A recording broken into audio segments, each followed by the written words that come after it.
Good evening to all of you. Pradeep Panda बोल रहा हूँ और मेरा यूट्यूब चैनल अगर आप पहली बार देख रहे हैं तो प्लीज़ इसको सब्सक्राइब कर दीजिए। और पहले भी अगर देख चुके हैं तो आपको लिए एक और नया वीडियो में लेके आ रहा हूँ जो कि एक बहुत ही इंटरेस्टिंग टॉपिक के ऊपर है और आपको ये सारे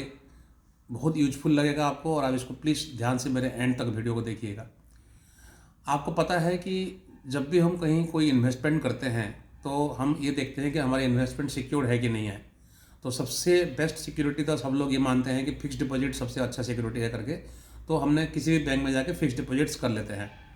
मैं क्या डिस्कशन करने वाला हूँ कि बैंक में अगर हम कुछ भी इन्वेस्टमेंट करते हैं, चाहे बैंक की डिपॉजिट्स पे करते हैं, बैंक के कुछ बॉन्ड्स में करते हैं, तो हम मोटा मोटा ये मान के चलते हैं कि हमारी जो डिपॉजिट से है और जो हमारा पैसा जो है सिक्योर्ड है। लेकिन इसी सिलसिले में एक बहुत ही एक इंटरेस्टिंग चीज़ डेवलपमेंट हुई है रिसेंटली, जो येस बैंक से रिलेटेड है। ये तो येस बैंक में क्या हुआ था, जैसे कि आपको पता होगा कि येस बैंक में 2020 में जो है येस बैंक में बहुत प्रॉब्लम आ गई थी और येस बैंक पूरा इंसॉल्वेंट और दिवालिया होने के कगार में चला गया था। और उसी टाइम येस बैंक के जो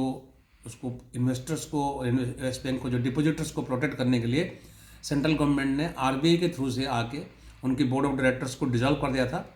और आरबीआई ने खुद ही अपनी एक टीम वहाँ पर इंडक्ट किया था। उसके बाद उन्होंने येस बैंक को रेस्क्यू करने के लिए पूरी कोशिश किया और अभी येस बैंक धीरे धीरे एक रेस्क्यू और रिवोल्यूशंस की तरफ चले जा रहे हैं। येस बैंक का शेयर प्राइस 7-8 रुपया हो गया था, अभी धीरे धीरे 14-15 रुपया हुआ, फिर 20 हुआ, फिर अभी रिसेंटली 24 भी हो गया था। तो धीरे धीरे येस बैंक के शेयर प्राइस बढ़ रहा है और येस बैंक एक रिवाइवल ट्रैक में आ चुका है। बट येस बैंक से रिलेटेड एक बहुत बड़ी नई डेवलपमेंट अभी रिसेंटली हुई है बॉम्बे हाई कोर्ट के थ्रू से। मैं उसमें क्या इसका माजरा है मैं आपको बताऊंगा इसमें कि इसमें क्या हुआ था एग्जैक्टली। येस बैंक ने 2015-16 से क्या किया था कि उसने अपने कैपिटल को इंक्रीज करने के लिए एक टीयर 1 कैपिटल को बेसल 3 के नॉर्म के हिसाब से टीयर 1 कैपिटल को इंक्रीज करने के लिए उन्होंने एक 81 एडिशनल टीयर 1 करके एक बॉन्ड होता है, उसको इन्होंने इशू किया था कुछ अपने इन्वेस्टर्स को। एडिशनल टीयर 1 बॉन्ड्स क्या होता है, बॉन्ड्स क्या होता है सबसे पहले बताता हूँ आपको। बॉन्ड्स मतलब क्या होता है, जो बॉन्ड्स इशू करता है तो वो बॉन्ड्स इशू करके जो उसके सब्सक्राइबर होते हैं उनसे पैसा आता है उनके पास, उनसे वहाँ से, तो उसको वो यूज करता है और बॉन्ड्स में एक पर्टिकुलर इंटरेस्ट रेट्स उनको मिलता रहता है। तो जो भी लोगों ने ये 81 बॉन्ड्स सब्सक्राइब किया था येस बैंक को, तब तो उनको रेगुलरली इंटरेस्ट मिल रहा था, तो उनको कोई दिक्कत नहीं हो रही थी। लेकिन जब येस बैंक 2020 में बंद हो गया था, पूरा एकदम इंसॉल्वेंसी के कगार में चला गया था उस टाइम, तो वो जो 81 बॉन्ड के जो होल्डर्स थे उनके लिए उन्होंने एक डिसीजन लिया कि उस बॉन्ड का जो वैल्यू को जीरो कर दिया। मतलब जीरो कर दिया मतलब क्या है, कायदे के हिसाब से वो अनसिक्योर्ड बॉन्ड ही था। अनसिक्योर्ड बॉन्ड का मतलब क्या होता है कि दूसरी जो बॉन्ड होल्डर्स होंगे, जो कि सिक्योर्ड बॉन्ड होल्डर्स होंगे, उनके नीचे ही आएगा ये अनसिक्योर्ड बॉन्ड होल्डर जो 81 बॉन्ड बोलते हैं। तो करीब करीब कोई छोटी मोटी अमाउंट नहीं था, ये 8,500 करोड़ के करीब करीब 81 बॉन्ड्स था,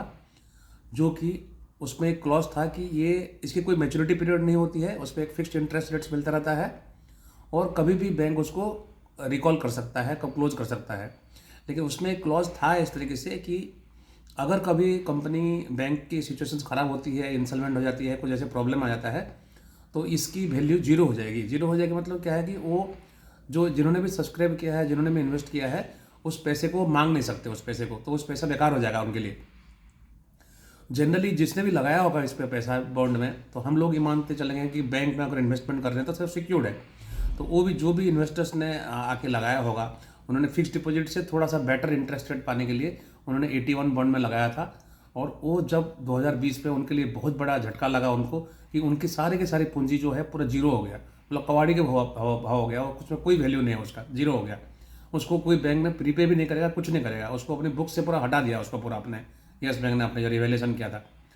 तो ये डिसीजन किसने लिया था, जो आरबीआई ने जो एडमिनिस्ट्रेटर अपॉइंट किया था येस बैंक को रिवाइव करने के लिए, उस एडमिनिस्ट्रेटर ने ये डिसीजन लिया था इस तरह से करके। तो उसके बाद हुआ क्या, तो बैलेंस शीट से हट गया पूरा, ये पूरा का पूरा 8,500 करोड़ रुपया अपनी लाइबिलिटी से पूरा हटा दिया उसको, कि उन्होंने जीरो कर दिया, उसको राइट अप कर दिया बोलते हैं हम उसको। उसके बाद जो बॉन्ड होल्डर्स थे, जो 81 टायर 1 का जो बॉन्ड होल्डर्स थे, उन्होंने अपनी एक एसोसिएशन बनाया और उन्होंने इस डिसीजन के अगेंस्ट में बॉम्बे हाई कोर्ट्स में पिटिशन फाइल किया कि भैया हमारा तो येस बैंक तो रिवाइव हो रही है, येस बैंक तो पूरा बंद नहीं हो गया, येस बैंक तो इंसॉल्वेंट नहीं हुआ, लेकिन हमारे पैसे को जीरो कर दिया गया पूरा। हमारे जो इन्वेस्टमेंट था उसको जीरो कर दिया गया, तो इसमें हमको बहुत लॉस है। इसमें बहुत सीनियर सिटीजन थे, मेजोरिटी ऑफ द इन्वेस्टर जो थे सीनियर सिटीजन थे, तो उनके लिए बहुत बड़ा लॉस था उसके लिए। अभी रिसेंटली 2 दिन पहले बॉम्बे हाई कोर्ट ने एक डिसीजन दिया है, बहुत ही इंपॉर्टेंट डिसीजन है। वो येस बैंक के लिए बहुत बड़ा प्रॉब्लम होने वाला है अगर उस डिसीजन को अगर इम्प्लीमेंट किया जाएगा तो बॉम्बे हाई कोर्ट ने क्या डिसीजन दिया है? बॉम्बे हाई कोर्ट ने बोला है कि जो येस बैंक ने उस टाइम डिसीजन लिया था 8,500 करोड़ रुपए को राइट ऑफ करने का और जीरो करने का, और जो सब्सक्राइबर को कुछ नहीं पे करने का डिसीजन लिया था, वो डिसीजन गलत था। जो एडमिनिस्ट्रेटर ने वो डिसीजन लिया था, उस एडमिनिस्ट्रेटर के पास ये पावर था ही नहीं, और इसके लिए वो डिसीजन जो उन्होंने लिया है उसको उन्होंने कैंसिल कर दिया उस डिसीजन को। अभी बॉम्बे हाई कोर्ट ने क्या बोला है? बॉम्बे हाई कोर्ट ने इनको 6 वीक्स का टाइम दिया है कि अगर वो चाहेंगे तो वो उसको सुप्रीम कोर्ट में चैलेंज कर सकते हैं, अदरवाइज उनको ये अपने बुक्स पे दोबारा रिस्टोर करना पड़ेगा। येस बैंक जो कि अभी अपने एक रिवाइवल पाथ में चल रहा है और उनकी प्रॉफिट्स काफ़ी कम है आज की डेट में, अगर ये 8,500 करोड़ उनको देना पड़ जाएगा उनको, तो ये येस बैंक के लिए बहुत बड़ी प्रॉब्लम होने वाली है, बहुत बड़ी प्रॉब्लम होने वाली है। तो most likely as per the latest news reports, Yes Bank ने और आरबीआई ने भी, क्योंकि आरबीआई का खुद का डिसीजन है, आरबीआई का खुद का एडमिनिस्ट्रेटर है वहाँ पर है,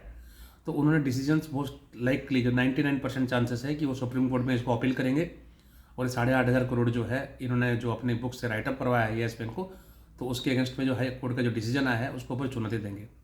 तो कुल मिला के इस एपिसोड से क्या पता चल रहा है कि हम जब कहीं पर भी इन्वेस्टमेंट करते हैं, चाहे हम एक बैंक में भी इन्वेस्ट करते हैं, हमें बहुत चौकन्ना रहना पड़ेगा।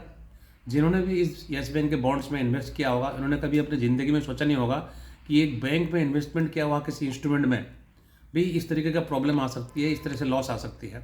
जनरली हम लोगों को डर होता है कि कोई छोटी मोटी फाइनेंस कंपनी में इन्वेस्टमेंट नहीं करना चाहिए, कोई पूंजी कंपनी में इन्वेस्टमेंट नहीं करना चाहिए, कोई छोटी मोटी माइक्रो फाइनेंस कंपनी में इन्वेस्टमेंट नहीं करना चाहिए।